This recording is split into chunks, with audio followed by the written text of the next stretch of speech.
जय श्री राधे श्याम। हम कर रहे हैं श्रीमद् भगवत गीता अध्ययन अध्याय 2 श्लोक 4।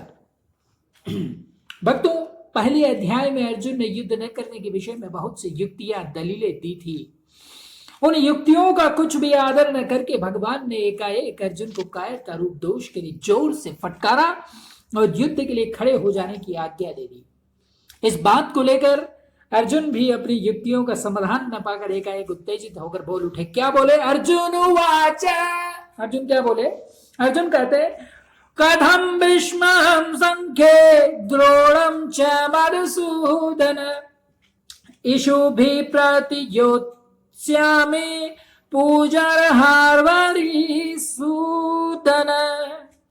क्या कह रहे हैं अर्जुन जी? अर्जुन बोल रहे हैं कि मधुसूदन हम संख्ये, हे मधुसूदन, रणभूमि में संख्ये का अर्थ होता है रणभूमि।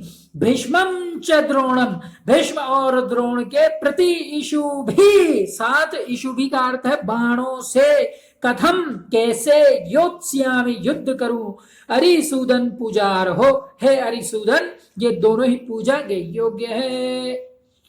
भक्तों, मधुसूदन और अरिसूदन, ये जो दो संबोधन देने का तात्पर्य है कि आप दैत्यों को और शत्रुओं को मारने वाले हैं, अर्थात जो दुष्ट स्वभाव वाले, अधर्ममय आचरण करने वाले और दुनिया को न कष्ट देने वाले मधु केटभ आदि देते हैं, उनको भी आपने मारा है। और जो बिना कारण द्वेष रखते हैं, अनिष्ट करते हैं, ऐसे शत्रुओं को भी आपने मारा है। परंतु मेरे सामने तो पितामह भीष्म और आचार्य द्रोण खड़े हैं, जो आचरणों में सर्वथा श्रेष्ठ हैं, मेरे पर अत्यधिक स्नेह रखने वाले हैं और प्यार पूर्वक मेरे को शिक्षा देने वाले हैं। ऐसे मेरे परम हितैषी दादाजी और विद्या गुरु को मैं कैसे मारूं? कथम भीष्मं संख्ये द्रोणम च। भक्तों, दूसरे श्लोक में भगवान ने कुतः पद से कहा था कि तुम्हारे में कायरता कहां से आई। उस कुतः पद के बदले में ही अर्जुन यहाँ कथम पद से अपनी बात कहते हैं। अर्जुन कहते हैं कि तेरे प्यार से देखिए बात चल रही है। कथम भीष्म, मैं कायरता के कारण युद्ध से विमुख नहीं हो रहा हूं, प्रत्युत धर्म को देखकर युद्ध से विमुख हो रहा हूं। परंतु आप कह रहे हैं कि यह कायरता, यह नपुंसकता तुम्हारे में कहां से आ गई? आप जरा सोचें कि मैं पितामह भीष्म और आचार्य द्रोण के साथ बाणों से युद्ध कैसे करूं? महाराज, यह मेरी कायरता नहीं है। कायरता तो तब कही जाए जब मैं मरने से डरूं। मैं मरने से नहीं डर रहा, प्रत्युत मारने से डर रहा हूं। भक्तों, संसार में दो ही तरह के संबंध मुख्य हैं, जन्म संबंध और विद्या संबंध। जन्म के संबंध से तो पितामह भीष्म हमारे पूजनीय हैं। बचपन से ही मैं उनकी गोद में पला हूं।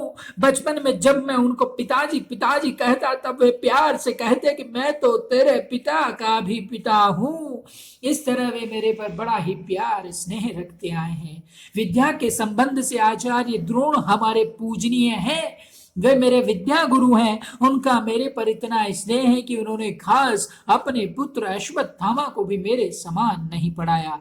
उन्होंने ब्रह्मास्त्र को चलाना तो दोनों को सिखाया, पर ब्रह्मास्त्र का उपसंहार करना मेरे को ही सिखाया, अपने पुत्र को नहीं। उन्होंने मेरे को यह वरदान भी दिया कि मेरे शिष्यों में अस्त्र शस्त्र कला में तुम्हारे से बढ़कर दूसरा कोई नहीं होगा। ऐसे पूजनीय पितामह भीष्म और आचार्य द्रोण के सामने तो वाणी से रे तू ऐसा कहना भी उनकी हत्या करने के समान पाप है। फिर मारने की इच्छा से उनके साथ बाणों से युद्ध करना कितने भारी पाप की बात है। भक्तों, हम जब भी किसी व्यक्ति के सामने रे और तू शब्द का इस्तेमाल करते हैं, बड़े ही तुच्छ शब्द होते हैं, किसी का अनादर और अपमान करने के लिए प्रयुक्त किए जाते हैं। इसलिए रे और तू शब्दों का उपयोग एक स्वजन अच्छे व्यक्ति को नहीं करना चाहिए। ईशु भी प्रति योत्स्यामि पूजार हो। संबंध में बड़े होने के नाते पितामह भीष्म और आचार्य द्रोण ये दोनों ही आदरणीय और पूजनीय हैं। इनका मेरे पर पूरा अधिकार है, अतः ये तो मेरे पर प्रहार कर सकते हैं, फिर मैं उन पर बाणों से कैसे प्रहार करूं?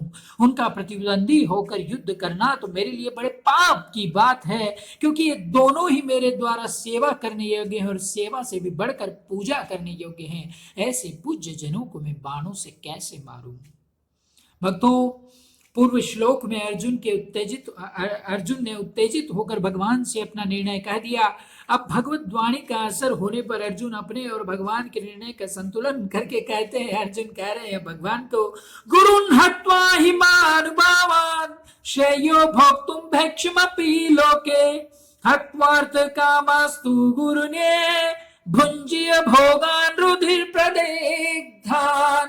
क्या कह रहे हैं अर्जुन कि महानुभावान गुरु न हत्वा, महानुभाव गुरुजनों को न मारकर यह लोके भिक्षम, इस लोक में भिक्षा का अन्न भोक्तुम खाना, भोक्तम का अर्थ क्या है, खाना, अपि भी श्रेय श्रेष्ठ समझता हूं ही गुरुन हत्वा, क्योंकि गुरुजनों को हत्वा, हत्वा मतलब मारकर, यह यहाँ रुधिर प्रतिदान रक्त से सने हुए अर्थ कामान धन की कामना की मुख्यता वाले भोगान एवं तो भुंजीय, भोगों को तो ही भोगूंगा, भुंजीय का मतलब भोगना। तो भक्तों, इस श्लोक में ऐसा प्रतीत होता है कि दूसरे तीसरे श्लोक में भगवान के कहे हुए वचन अब अर्जुन के भीतर असर कर रहे हैं। इससे अर्जुन के मन में यह विचार आ रहा है कि भीष्म, द्रोण आदि गुरुजनों को मारना धर्म युक्त नहीं है। ऐसा जानते हुए भी भगवान मुझे बिना किसी संदेह के युद्ध के लिए आज्ञा दे रहे हैं, तो कहीं न कहीं मेरी समझ में ही गलती है। इसलिए अर्जुन अब पूर्व श्लोक की तरह उत्तेजित होकर नहीं बोलते, प्रत्युत कुछ ढिलाई से बात करते हैं। हाँ भक्तों, गुरुन् हत्वा भैक्षमपि, अब अर्जुन पहले अपने पक्ष को सामने रखते हुए कहते हैं कि अगर मैं भीष्म, द्रोण आदि पूज्यजनों के साथ युद्ध नहीं करूंगा तो दुर्योधन भी अकेला मेरे साथ युद्ध नहीं करेगा। इस तरह युद्ध न होने से मेरे को राज्य नहीं मिलेगा, जिससे मेरे को दुख पाना पड़ेगा। मेरा जीवन निर्वाह भी कठिनता से होगा। यहाँ तक कि क्षत्रिय के लिए निषिद्ध जो भिक्षावृत्ति है उसको भी जीवन निर्वाह के लिए ग्रहण करना पड़ सकता है, परंतु गुरुजनों को मारने की अपेक्षा में उस कष्टदायक भिक्षावृत्ति को ही ग्रहण करना श्रेष्ठ मानता हूं। यह लोके कहने का तात्पर्य है कि यद्यपि भिक्षा मांगकर खाने से संसार में मेरा अपमान तिरस्कार होगा, लोग मेरी निंदा करेंगे, तथापि गुरुजनों को मारने की अपेक्षा भिक्षा मांगना श्रेष्ठ है।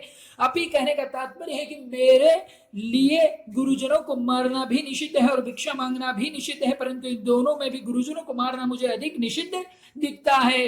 हत्वार्थ कामास्तु रुधिर प्रतिदान। अब अर्जुन भगवान के वचनों की तरफ दृष्टि करते हुए कहते हैं कि अगर मैं आपकी आज्ञा के अनुसार युद्ध करूं तो युद्ध में गुरुजनों की हत्या के परिणाम में उनके खून से सड़े हुए, जिनमें धन आदि की कामना ही मुख्य है, ऐसे भोगों को ही तो भोगूंगा, मेरे को भोग ही तो मिलेंगे।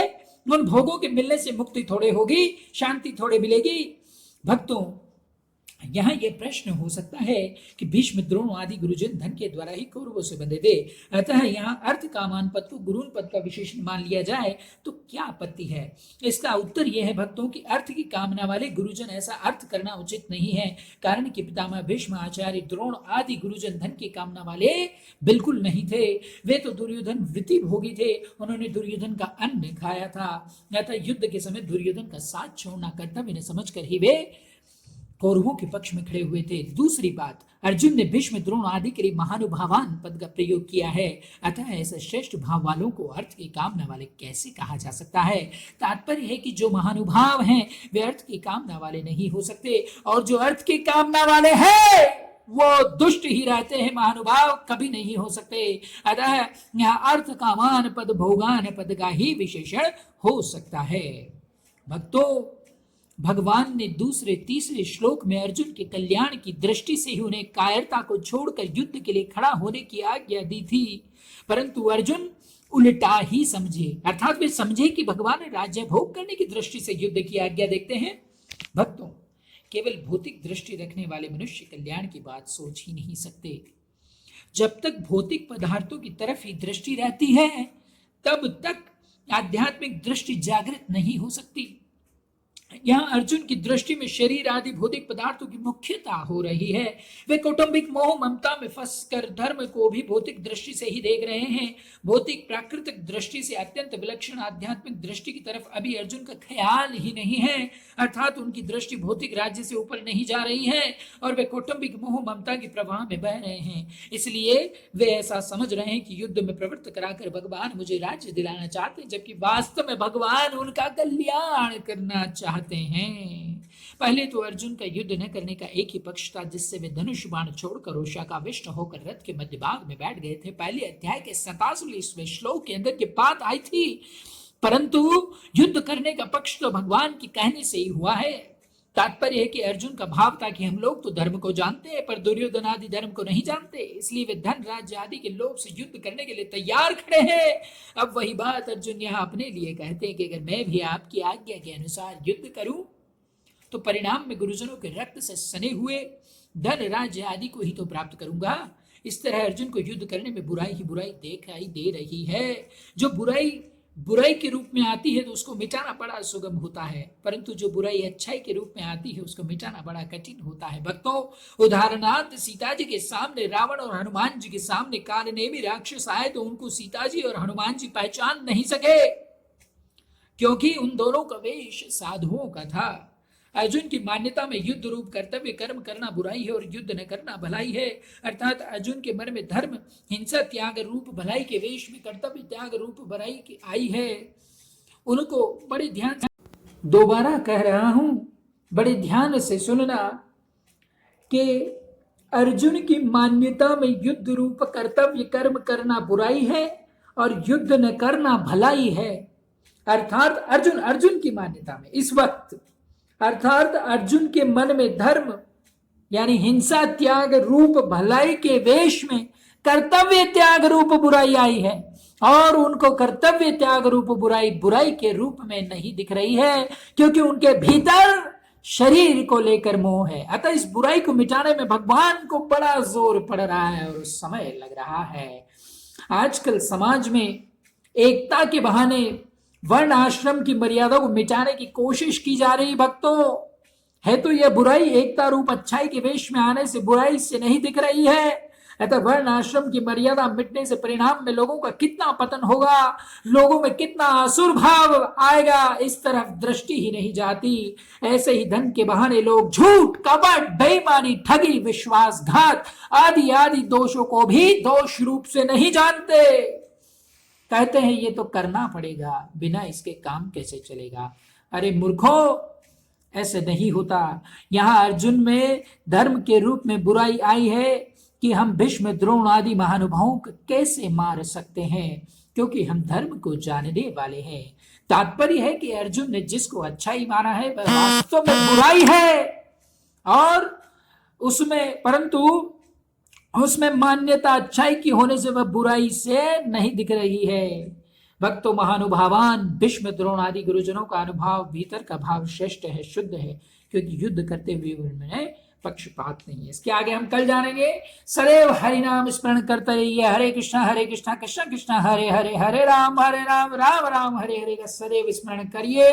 भगवान की शरण में रहिए। जय जय श्री राधे श्याम सीताराम।